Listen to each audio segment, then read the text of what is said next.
Carnegie Beynəlxalq Sülh Fondunun təşəbbüsü ilə noyabrın 28 və 29-da Cənubi Qafqaz müstəqilliyin 20 ili başlıqlı konferans keçirildi.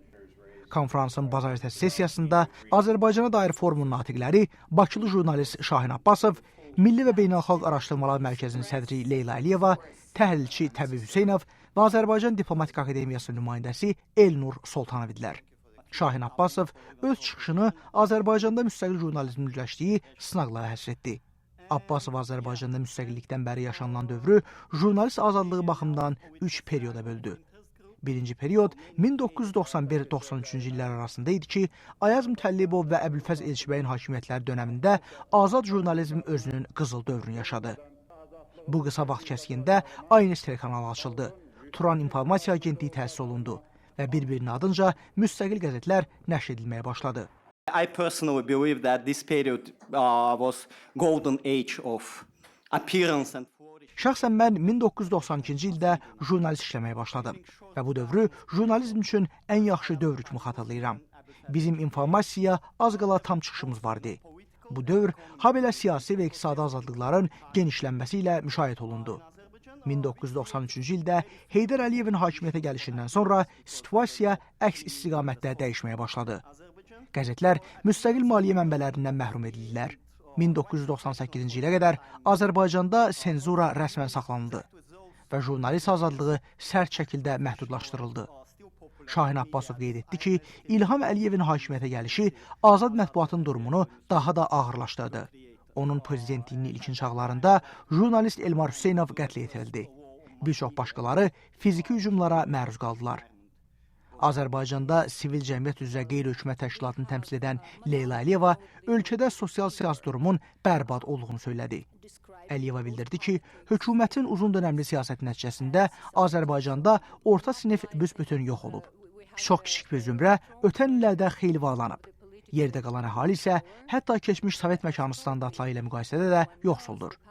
Əhalinin hökumətdən ciddi narazılığını vurğulayan Leyla Əliyeva ölkədə mütləqiyyətin hökm sürdüyünü, cəmiyyətin siyasi proseslərdən kənarlaşdırıldığını bildirdi.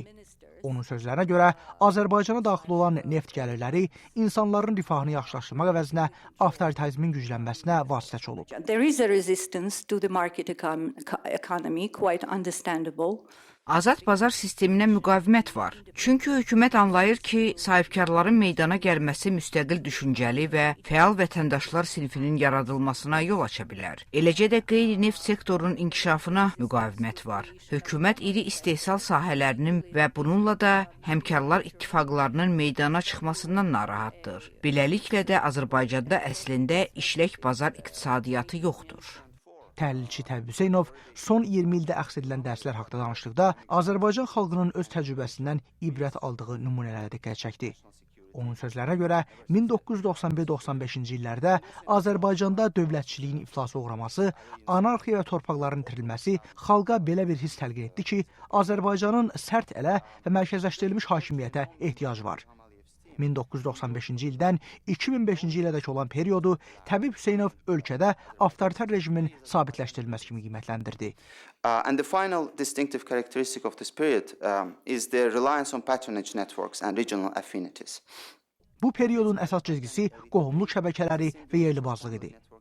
Azərbaycanın indiki elitası əsasən ailə şəbəkələri və bürokratik biznes maraqlarının qarışığıdır. Azərbaycanın hazırda üzləşdiyi sınaqları sağlayarkən təhlilçi ölkənin Avropa modelindən üz döndərərək yaxın şərq avtoritarizminə yaxınlaşmasından narahatlığını ifadə etdi. Diplomatik Akademiyadan gəlmiş Elnur Soltanovun irəli sürdüyü nəzəriyyə əsasən müstəqilliyini yenicə qazanmış və müharibə içərisində olan Azərbaycan 1990-cı illərin əvvəllərində seçimlə üzləşirdi.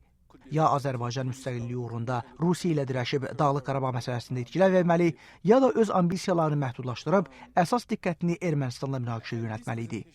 Soltanov hesab etdiyini bildirdi ki, Əbülfəz Elçibəy hökuməti Rusiyaya qarşı sərt mövqeyə tutduğundan Azərbaycan hər iki cəbhədə məğlubiyyət təhlükəsi ilə üzləşdi. Heydər Əliyev bu iki məsələ arasında balans tutaraq Azərbaycanın suverenliyini qorumağa və əlavə torpaq itkilərinin qarşısını almağa nail oldu. Vaşinqtondan Əsgər Mövsümoğlu, Amerikanın səsi.